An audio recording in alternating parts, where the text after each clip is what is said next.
അസ്സലാമു അലൈക്കും. വഅലൈക്കും അസ്സലാം വറഹ്മത്തുള്ളാഹി. നബിദിനാഘോഷം ഇസ്ലാമികമാണോ അനിസ്ലാമികമാണോ എന്ന ചർച്ചയിൽ നബിദിന വിമർശകർ സാധാരണ ഉന്നയിക്കാറുള്ളൊരു ചോദ്യമാണ് ഉത്തമ കാലഘട്ടങ്ങളിൽ നബിദിനാഘോഷം ഉണ്ടായിരുന്നോ എന്നത്. എന്താണ് ഈ ചോദ്യം കൊണ്ട് അവർ ഉദ്ദേശിക്കുന്നത് എന്നും ഈ ചോദ്യത്തിന് വല്ല പ്രസക്തിയും ഉണ്ടോ എന്നും ഉത്തമ കാലഘട്ടങ്ങളിൽ ഉണ്ടോ എന്ന് ചോദിക്കുന്നവർക്ക് ഉത്തമ കാലഘട്ടവുമായി വല്ല ബന്ധമുണ്ടോ എന്നുമാണ് ഈ വീഡിയോയിലൂടെ നാം ചർച്ച ചെയ്യാൻ ആഗ്രഹിക്കുന്നത്.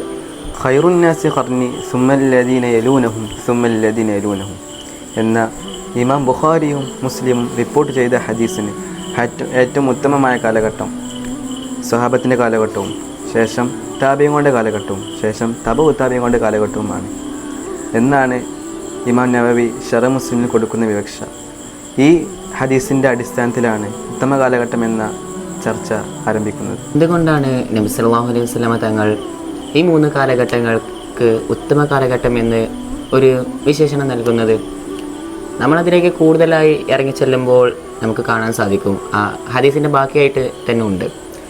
സുമ്മ യജിഉ അഖ്വാമുൻ തസ്ബിഖു ഷഹാദത്തു അഹദിഹിം യമീനഹു വയമീനുഹു ഷഹാദത്തുഹു.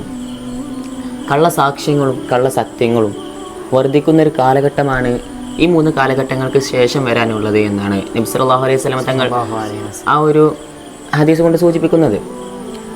അതുകൊണ്ടൊക്കെ തന്നെ ആപേക്ഷികമായി ആദ്യത്തെ 3 കാലഘട്ടങ്ങളിൽ എല്ലാവരും നല്ല ശ്രദ്ധ പുലർത്തിയിരുന്നു. മതപരമായ കാര്യങ്ങളിലായാലും ഇങ്ങനെ നബി തങ്ങളോടുള്ള മഹബത്തിലായാലുമൊക്കെ.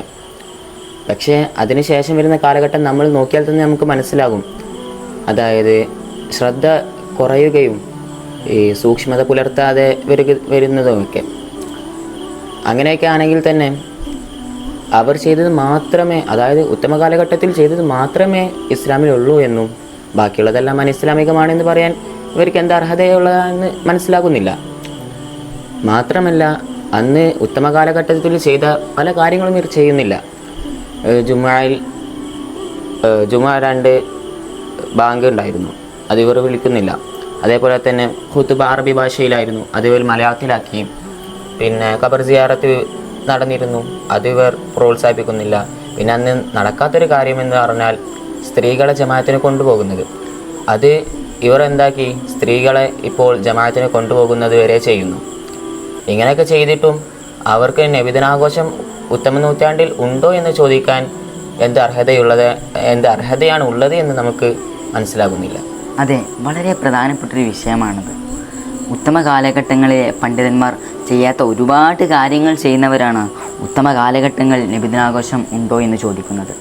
ഒരു ചോദ്യം ഞങ്ങളോട് ചോദിക്കേണ്ട ചോദ്യമാണോ, അല്ല എതിർ വിഭാഗത്തോട് ചോദിക്കേണ്ട ചോദ്യമാണോ എന്നുപോലും മനസ്സിലാക്കാൻ കഴിയാത്തൊരു വിഭാഗത്തിൻ്റെ ആദർശ ദാരിദ്ര്യത്തിലാണ് നമുക്ക് മനസ്സിലാക്കാൻ കഴിയുന്നത്. ഇതിന് മറ്റൊരു വായന കൂടിയുമുണ്ട്.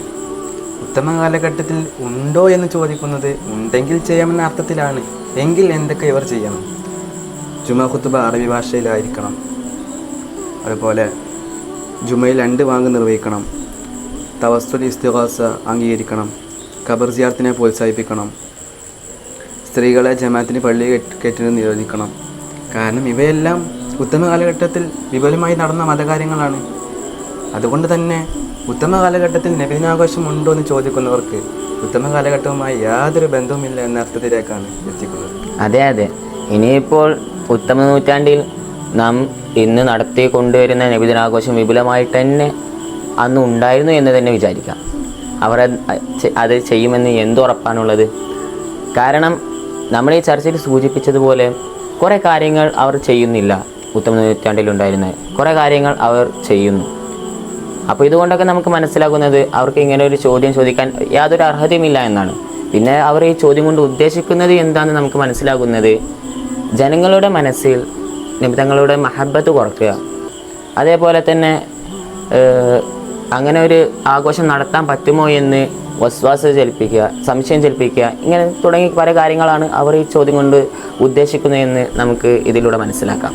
അഹ്ലി സുന്നത്തി വൽ ജമാഅത്തിനെ അല്ലെങ്കിൽ യഥാർത്ഥ ഇസ്ലാമിനെ സംബന്ധിച്ചിടത്തോളം ഒരു കാര്യം ചെയ്യുന്നതിന് അടിസ്ഥാനം എന്ന് പറഞ്ഞാൽ ഉത്തമ കാലഘട്ടങ്ങളിലെ പണ്ഡിതന്മാർ ചെയ്തിട്ടുണ്ടോ ചെയ്തിട്ടില്ലേ എന്ന് നോക്കിയിട്ടല്ല, മറിച്ച് ഖുർആനിനോ അല്ലെങ്കിൽ ഹദീസിനോ പണ്ഡിതന്മാരുടെ ഇജ്മാഇനോ എതിരാകുന്നുണ്ടോ എന്ന് നോക്കിയിട്ടാണ്. അങ്ങനെ എതിരാകാത്തൊരു കാര്യം അതാത് കാലഘട്ടത്തിലെ പണ്ഡിതന്മാരുടെ നിർദ്ദേശങ്ങളും സാമൂഹിക അന്തരീക്ഷങ്ങളും അനുസരിച്ച് നമുക്ക് ചെയ്യാവുന്നതാണ്. അതുകൊണ്ട് തന്നെ നബിദിനാഘോഷം ഏതെങ്കിലും ഖുർആനിക ആയത്തിനോടോ ഹദീസിനോടോ ഇജ്മായിനോടോ എതിരാകുന്നുവെങ്കിൽ അതാണ് വിമർശകർ തെളിവായി കൊണ്ടുവരേണ്ടത്, അല്ലാതെ തീരാൻ നിലവാരമില്ലാത്ത ചോദ്യങ്ങളല്ല. ഇല്ല, ചർച്ച നിർത്താനായിട്ടില്ല. കാരണം ഇപ്പോഴും നമ്മളൊരു ചോദ്യത്തിൽ ബാക്കിയായിക്കൊണ്ടിരിക്കുകയാണ്. എന്തുകൊണ്ട് സഹാബത്തും അതേപോലെ താബിയങ്ങളും തബഉ താബിയങ്ങളും നബി സല്ലല്ലാഹു അലൈഹി വസല്ലമ തങ്ങളുടെ മേൽ ഒരു പ്രത്യേകിച്ചൊരു ദിവസം അവർ ആഘോഷം നടത്തിയില്ല എന്നത്? കാരണം അവരൊക്കെ എന്ന് പറഞ്ഞാൽ നബി സല്ലല്ലാഹു അലൈഹി വസല്ലമ തങ്ങളുടെ സന്ദേശങ്ങളും ചലനങ്ങളുമെല്ലാം ഓരോ നിമിഷവും അവരുടെ ഹൃദയത്തിൽ കൊണ്ട് നടക്കുന്നവരായിരുന്നു. കാലക്രമേണ നബി സല്ലല്ലാഹു അലൈഹി വസല്ലമ തങ്ങളോടുള്ള മഹബത്ത് കുറഞ്ഞു വരികയും അവിടുത്തെ സ്വഭാവ ഗുണങ്ങൾ ജീവിതത്തിൽ പകർത്താതെ വരികയും ചെയ്യുന്നൊരു സമയമാണ് വന്നത്. അതുകൊണ്ടൊക്കെ തന്നെ നബി സല്ലല്ലാഹു അലൈഹി വസല്ലമ തങ്ങളുടെ ജീവിത സന്ദേശങ്ങളും ജീവിത ശൈലികളും ഒരു ദിവസമെങ്കിലും ഓർമ്മപ്പെടുത്തണം എന്നതുകൊണ്ടാണ് നബിദിനാഘോഷം റബീഉൽ അവ്വൽ 12-ന് നടത്തുന്നത്. ആ ഒരു ആഘോഷം ഇനിയും കൂടുതൽ പ്രോത്സാഹിപ്പിക്കുകയാണ് വേണ്ടത് എന്നാണ് നമുക്ക് ഈ ഒരു ചർച്ചയിലൂടെ മനസ്സിലാകുന്നത്. മാത്രമല്ല, നബിദിനാഘോഷത്തിൻ്റെ ഭാഗമായി നമ്മൾ ചെയ്യുന്നത് റാലി നടത്തലും സ്വതക്ക കൊടുക്കലും ഭക്ഷണം വിതരണം ചെയ്യലും മുത്തുനബിയുടെ മധുഹുകൾ പാടി പറയലുമാണ്. ഇവയെല്ലാം മുത്തുനബിയുടെ കാലത്തും സ്വഹാബത്തിൻ്റെ കാലത്തും വിപുലമായി നടന്ന കാര്യങ്ങളാണ്. ഇതിൽ ഹറാമായ ഒരു കാര്യം നമ്മൾ ചെയ്യുന്നില്ല, ചെയ്യാൻ പാടില്ല എന്നാണ് നമ്മൾ പറയുന്നത്. വിശുദ്ധ ഖുർആനിലെ 10-ാം അധ്യായം സൂറത്തുൽ യൂനുസിലെ 58-ാം വചനം നബിദിനാഘോഷത്തിനുള്ളൊരു തെളിവാണ്. ബിസ്മില്ലാഹിർ റഹ്മാനിർ റഹീം. ഖുൽ ബിഫദ്ലില്ലാഹി വബിറഹ്മതിഹി ഫബിദാലിക ഫല്യഫ്റഹു ഹുവ ഖൈറും മിമ്മാ യജ്മഊൻ.